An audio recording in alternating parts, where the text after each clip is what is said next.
buenas tardes. Vamos a leer la vida de Elías. La oración eficaz.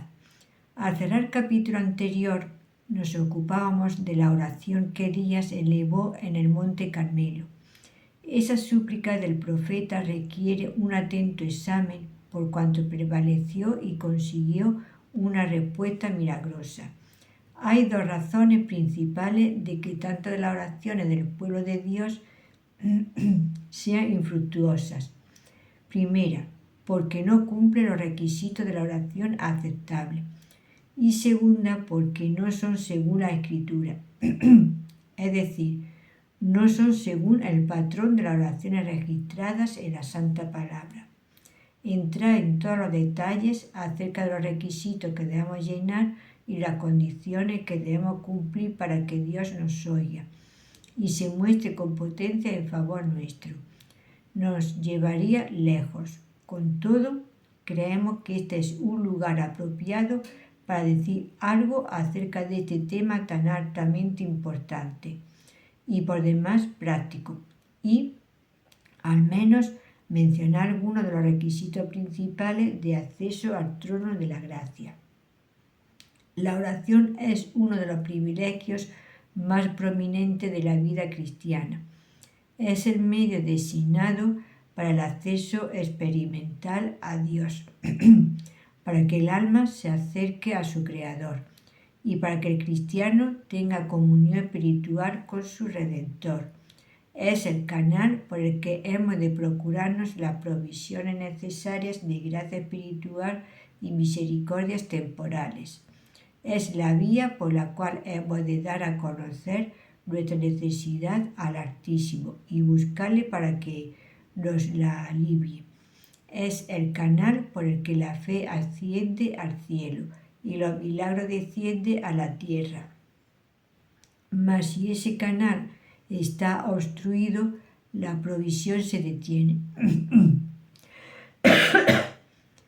Si la fe está adormecida, los milagros no se efectuarán.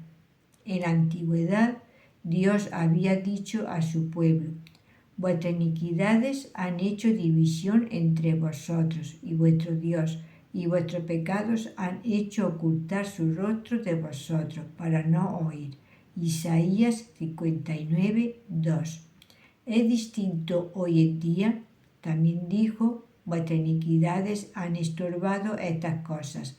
Jeremías 5:25. ¿No es este el caso de la mayoría de nosotros?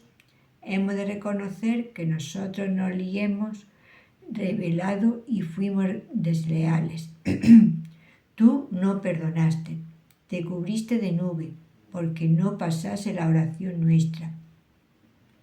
Lamentaciones 3, 42, 44. Es triste, verdaderamente triste, cuando este es nuestro caso. Si el que profesa ser cristiano supone que, no importa cuál sea el carácter de su andar, no tiene más que alegar el nombre de Cristo para que sus peticiones sean contestadas con toda seguridad, está engañado de modo lastimoso. Dios es inefablemente santo y su palabra declara de manera enfática: si en mi corazón hubiese yo mirado a la iniquidad, el Señor no me oyerá. Salmo 66, 18. No basta con creer en Cristo o pedir en su nombre. Para tener respuesta segura a la oración, ha de haber sujeción práctica a Él y comunión diaria con Él. Si estuviereis en mí y mis palabras estuvieren en vosotros, pedid todo lo que quisiereis y os será hecho. Juan 15, 7. No basta con ser un hijo de Dios y pedir al Padre Celestial. Nuestras vidas han de estar ordenadas de acuerdo a su voluntad revelada. Cualquier cosa que pidiéremos, la recibiremos de Él, porque guardamos sus mandamientos y hacemos las cosas que son agradables delante de Él. 1 Juan 3, 22. No basta con ir confiadamente al trono de la gracia. Hemos de llegarnos con corazón verdadero. en plena certidumbre de fe, purificados los corazones de mala conciencia y lavados los cuerpos con agua limpia. Hebreos 10:22. Siendo quitado lo que contamina por medio del lavacro de los preceptos de la palabra. Véase Salmo 119:9. Aplicad los principios brevemente aludidos y observad de qué modo en el caso de Elías. Todos esos requisitos y condiciones fueron cumplidos. Había caminado en separación estricta del mal que abundaba en Israel, negándose a contemporizar y a tener comunión alguna con las obras infructuosas de las tinieblas. En un tiempo de degeneración espiritual y apostasía, había mantenido la comunión personal con el que es santo, de modo que podía decir: Jehová Dios de Israel, delante del cual estoy. 1 Reyes 17:1. Anduvo en sumisión práctica a Dios, como lo prueba el hecho de que no se moviera de Kerit hasta que fue a él palabra de Jehová. 17:8. Su vida estaba ordenada por la voluntad revelada de su Señor, como lo demuestra su obediencia al mandato divino de morar con una mujer viuda en Sarepta. No rehuyó cumplir los deberes más desagradables, como se echa de ver en su prontitud en llevar a cabo la orden divina. Ve, muéstrate a Acab. 18:1. Dios oye y hace poderoso a un hombre así. Si lo que hemos señalado sirve para explicar el hecho de que la intercesión de Elías prevaleciese, ¿no nos proporciona también la razón por la cual tanto de nosotros nos vemos sin influencia ni poder ante Dios en oración? Es la oración del justo obrando eficazmente la que puede mucho ante Dios. Santiago 5:16. Y eso significa algo más que el hombre al que ha sido imputada la justicia de Cristo. Téngase en cuenta que esta afirmación no se encuentra en Romanos, donde se muestran de modo especial los beneficios legales de la expiación, sino en Santiago, donde se expone la parte práctica y experimental del Evangelio. El justo de Santiago 5:16, así como a través de todo el libro de los Proverbios, es aquel que lo es ante Dios de modo práctico en su vida diaria y cuyo andar agrada a Dios. Si no vivimos separados del mundo, si no nos negamos a nosotros mismos, si no luchamos contra el pecado, si no mortificamos los deseos de la carne, antes bien, regalamos nuestra naturaleza carnal. Nos sorprende que nuestra vida de oración sea fría y vacía y que nuestras peticiones no se vean contestadas. Al examinar la oración de Elías en el Monte Carmelo, vimos que, en primer lugar, como llegó la hora de ofrecerse el holocausto, llegóse el profeta Elías, es decir, se acercó al altar sobre el cual había el buey sacrificado. Se acercó a pesar de que esperaba que descendiera fuego del cielo. En ello vimos su confianza santa en Dios y el fundamento sobre el cual ésta descansaba, el sacrificio expiatorio. En segundo lugar, le oímos dirigirse a Jehová como el Dios del pacto con su pueblo, Dios de Abraham, de Isaac y de Israel. En tercer lugar, consideramos su primera petición: sea hoy manifiesto que tú eres Dios en Israel, es decir, que vindicara su honra y glorificara su gran nombre. El corazón del profeta estaba lleno de celo, ardiente por el Dios vivo, y no podía soportar ver el país lleno de idolatría. En cuarto lugar, que yo soy tu siervo, cuyos intereses están totalmente subordinados a los tuyos. Reconóceme como tal por medio de una manifestación de tu gran poder. Estos son los elementos que componen la oración que es aceptable a Dios y que alcanza de Él respuesta. Ha de haber algo más que un seguir la forma de la devoción, ha de haber un acercamiento real del alma al Dios viviente, y para ello ha de quitarse y dejarse todo lo que es ofensivo. Lo que aparta del Señor, el corazón se aleja de Él, la conciencia culpable es el pecado, y ha de haber arrepentimiento y confesión de este pecado para que pueda haber nuevo acceso a Dios. Lo que decimos no es legalista, no hacemos más que insistir en las mandas de la santidad divina. Cristo no murió al objeto de ganar para su pueblo una indulgencia que le permitiera vivir en pecado. Por el contrario, vertió su sangre preciosa para redimirnos de toda iniquidad y limpiar para sí un pueblo propio, celoso de buenas obras. Tito 2:14. Y en la misma medida que descuidemos esas buenas obras, dejaremos de alcanzar de modo a experimentar los beneficios de su redención. Pero para que una criatura descarriada y pecadora se acerque al que es 3 veces santo con alguna medida de humilde confianza, ha de conocer algo cerca de la relación que mantiene con Dios, no por naturaleza, sino por gracia. El privilegio bendito del creyente no importa lo fracasado que se sienta siempre, y cuando sea sincero a lamentar sus falsas y leal en sus esfuerzos para agradar al Señor, es recordarse a sí mismo que se acerca a uno con el cual está unido por medio de un pacto, es más, apelar a este pacto ante Él. David, a pesar de todas sus faltas, reconoció que Él ha hecho conmigo pacto perpetuo, ordenado en todas las cosas, y será guardado. 2 Samuel 23:5. Y lo mismo puede hacer el lector si se aflige por el pecado como se afligía David. Sí, como él lo confiesa con la misma contrición y suspira como él por la santidad.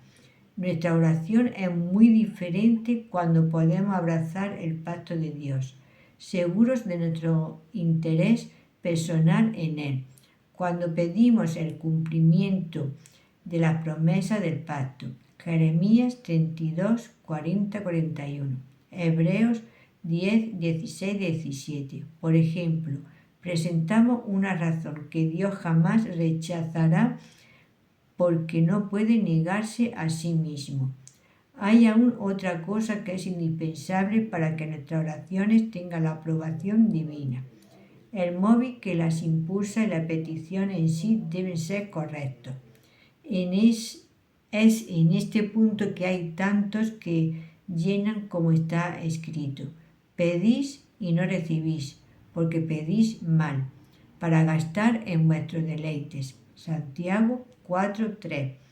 No fue así en el caso de Elías. Lo que procuraba no era su propio provecho o exaltación, sino magnificar a su Señor, vindicar su santidad, la cual su pueblo había deshonrado tanto al volverse a adorar a Baal. Todos hemos de probarnos a nosotros mismos en este punto. Si el móvil de nuestra oración no procede de nada mejor que el yo, no podemos esperar otra cosa sino que nos sea denegada. Solo pedimos bien cuando pedimos de verdad aquello que repercute en la gloria de Dios.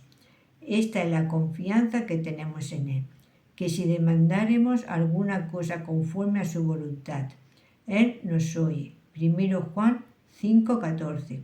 Y pedimos conforme a su voluntad cuando deseamos las cosas que reportan honor y alabanza al dador.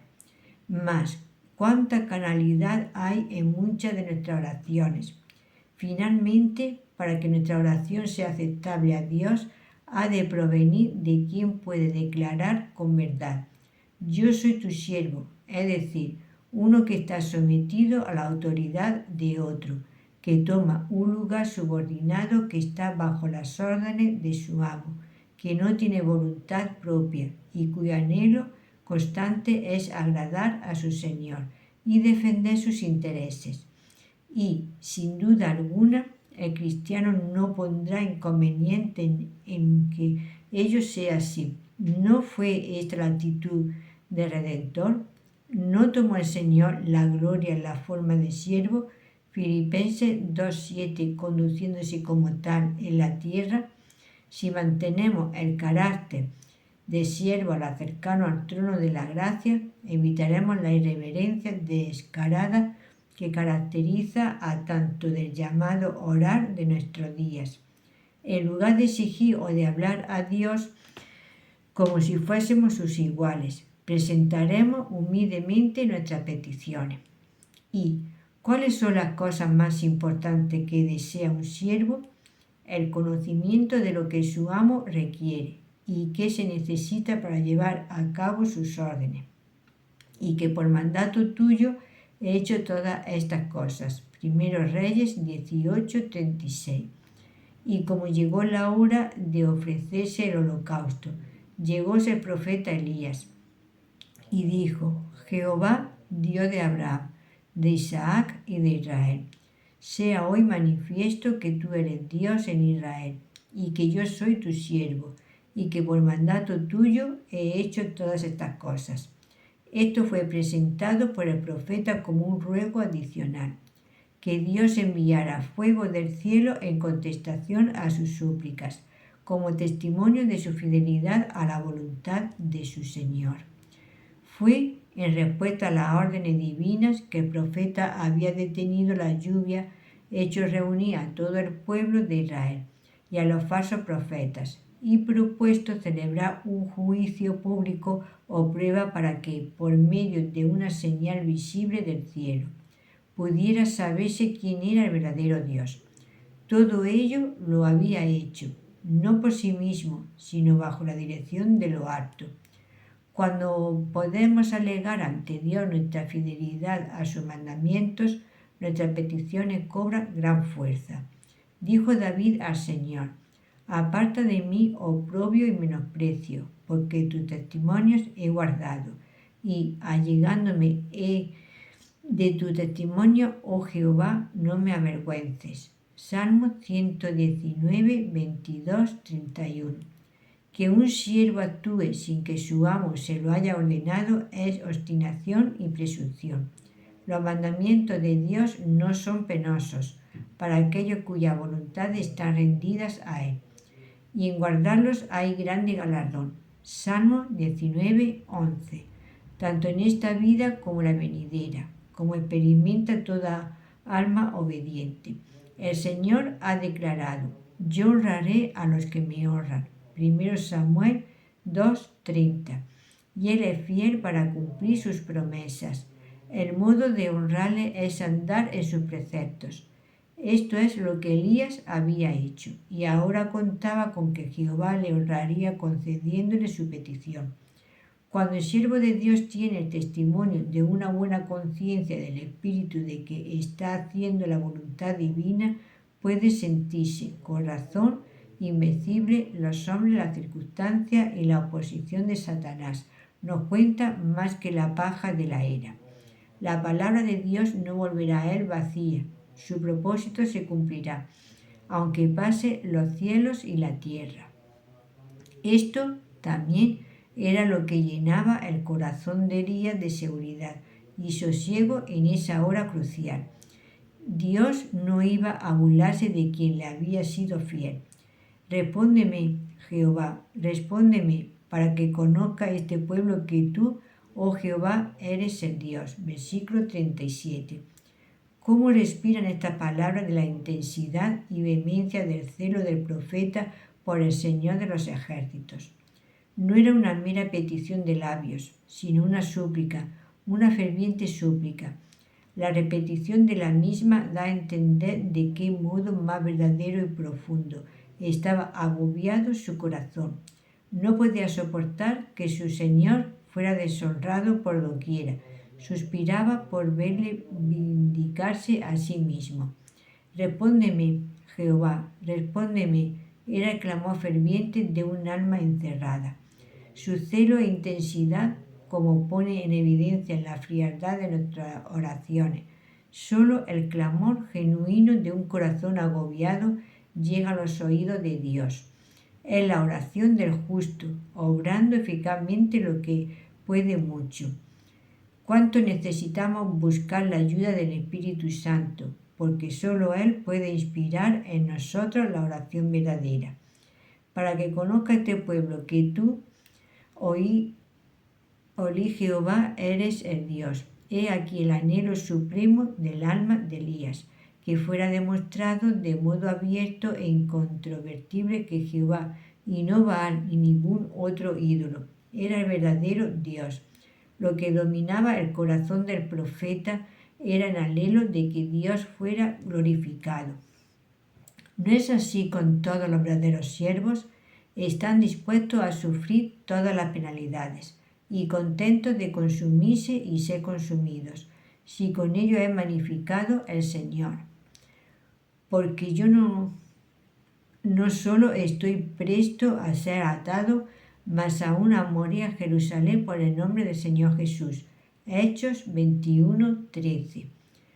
¿Cuántos desde los días del apóstol han muerto en su servicio y para alabanza de su santo nombre?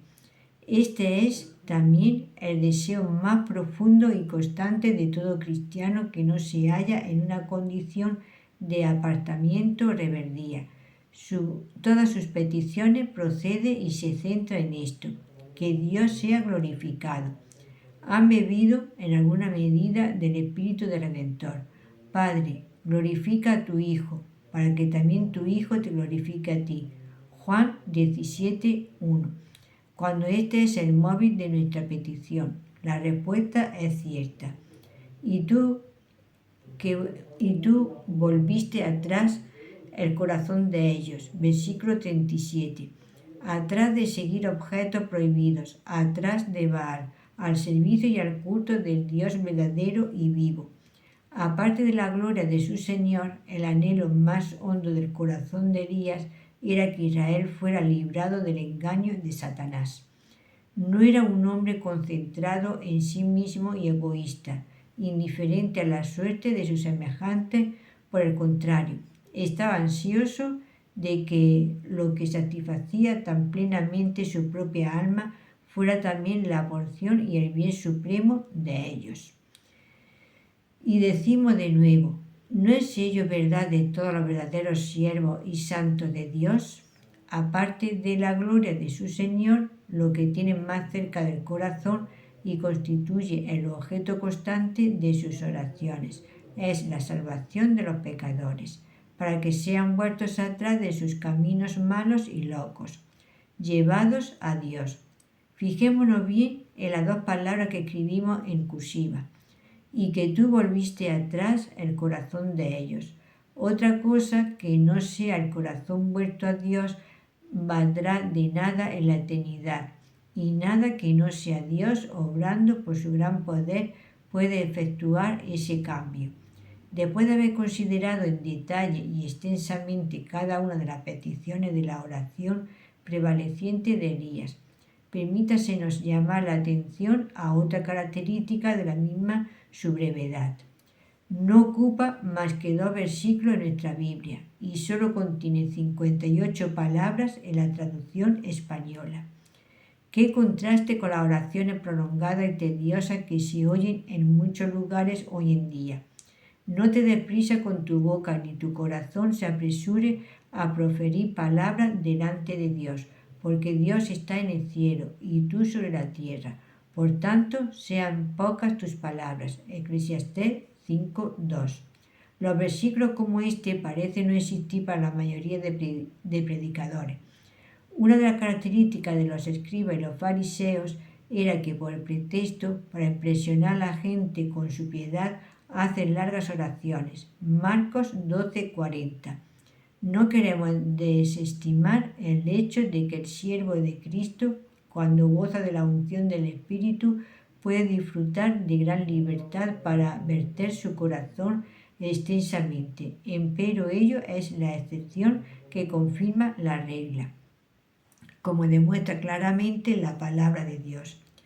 Uno de los muchos males producidos por las oraciones largas del que ocupa el púlpito es el desaliento que lleva a las almas sencillas, que ocupan los bancos.